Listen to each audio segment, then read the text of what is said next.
आप सभी क्रांतिकारी भाइयों एवं बहनों को मेरे तरफ से नमो बुधाय, जय भीम। मैं मिशन गायक सुरेश सागर और आप लोगों के बीच में मैं एक बहुत ही बेहतरीन भीमवादी गीत गाने जा रहा हूं।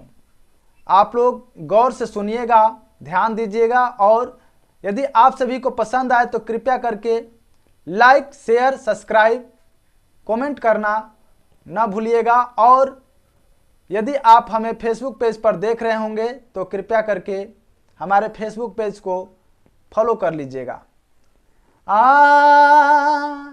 अरे तो कैसे ते मिटा देबे भारत के संविधानवा रे, कैसे ते मिटा देबे भारत के संविधानवा रे। तभी में अभी जिंदा बा लेली तोर जनवा रे। भीम आर्मी अभी जिंदा बा लेली तोर जनवा रे। कैसे ते हटावे पैबे बहुजन के आरक्षणवा रे। कैसे ते हटा देबे बहुजन के आरक्षणवा रे। तभी में अभी जिंदा बा लेली तोर जनवा रे। भीम आर्मी अभी जिंदा बा लेली तोर जनवा रे। कैसे ते हटा देबे भारत के संविधानवा रे। कैसे ते हटा देबे भारत के संविधानवा रे। तो बहुजन समाज अभी जिंदा बा लेली तोर जनवा रे। बीएसपी अभी जिंदा बा लेली तोर जनवा रे। कैसे ते हटा देबे बहुजन के आरक्षणवा रे। कैसे ते हटा देबे बहुजन के आरक्षणवा रे। तभी में अभी जिंदा बा लेली तोर जनवा रे।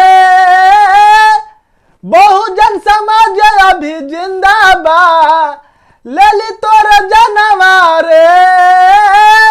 बीएसपी अभी जिंदा बा लेली तोर जनवा रे। आन बान स्वाभिमान देश के शान हवे हो। संविधान हमारा देशा हवा के जान हवे हो। आन बान स्वाभिमान पहचान हटे हो। संविधान हमार देशवा के जान हटे हो। तो कैसे ते हटा देबे भारत के संविधानवा रे। कैसे ते हटा देबे बहुजन समाज के आरक्षणवा रे। तभी में अभी जिंदा बा लेली तोर जनवा रे।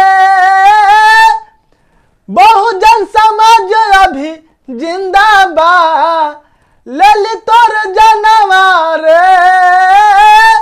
बीएसपी अभी जिंदा बा लेली तोर जनवा रे।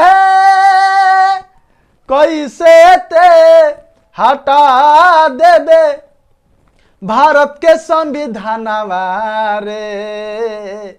कैसे ते हटा देबे बहुजन के आरक्षणवा रे। तभी में अभी जिंदा बा ले ली तोर जानवा रे,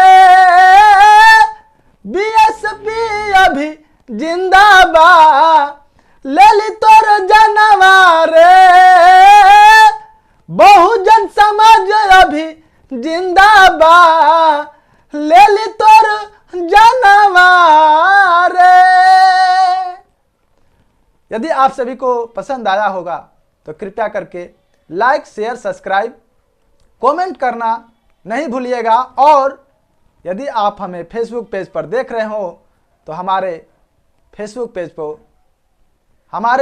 पेज को कृपया करके आप लोग फॉलो कर लीजिएगा।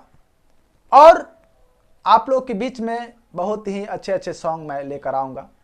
तब तक के लिए जय भीम, जय भारत, जय मंडल, जय संविधान, जय जोहर आज़ाद, जय भीम आर्मी, जय बीएसपी, जय बहुजन समाज, जय बहुजन समाज, जय मूल निवासी। तब तक के लिए आपसे हम विदा लेते हैं। जय भीम, जय भारत, जय जवान, जय किसान, जय संविधान।